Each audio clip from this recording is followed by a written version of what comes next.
Kano ke katundu kaffe ak'obadde okimanyi mu malindirire.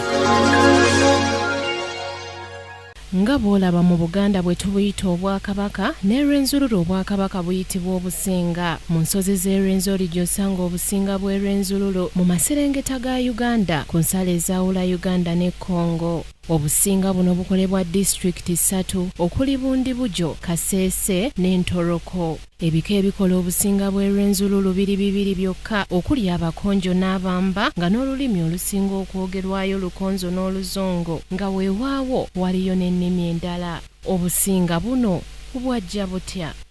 Ng'ekyasa kyabiri kitandika eyo mu myaka gya 1900 amawanga gana abiri okuli abakonjo n'abamba gayingizibwa mu bukama bw'ettoolo nga kano kaali kabonero ka kusiima akakolebwa abafuzi b'amatwale kubanga ttoolo yali ekkiriza okukolagana nabo.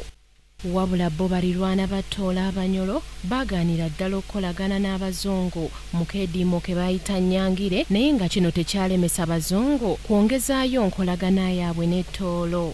Wano abazungu baasalawo okwongera enkolagana yaabwe n'ettoolo kubanga yali ebaanirizza era abakonjo n'abamba baasalawo okubeera wansi wa ttoolo, kyokka oluvannyuma baasaba gavumenti enkuumi okubawa disitulikiti eyaabwe mu 1905 ey'enjawulo ku ttoolo. Mu luvannyuma mu 1962 baalemerako ne basabira ddala okwekutula ku ttoolo nga bagamba nti bo si kitundu kyabwe. Bwe kityo ng'ebula emyezi 3 gyokka Uganda efune obwetwaze mu 1962 ng'ennaku z'omwezi 3 Obusinga bw'e Rwenzururu bwatondebwawo nga bwasooka kufugibwa Isaaya Mukirania eyali kitaawe w'Omusinga aliko kati Charles Wisley Mumbere. Ku KTV amalindirire Samali Kisaache.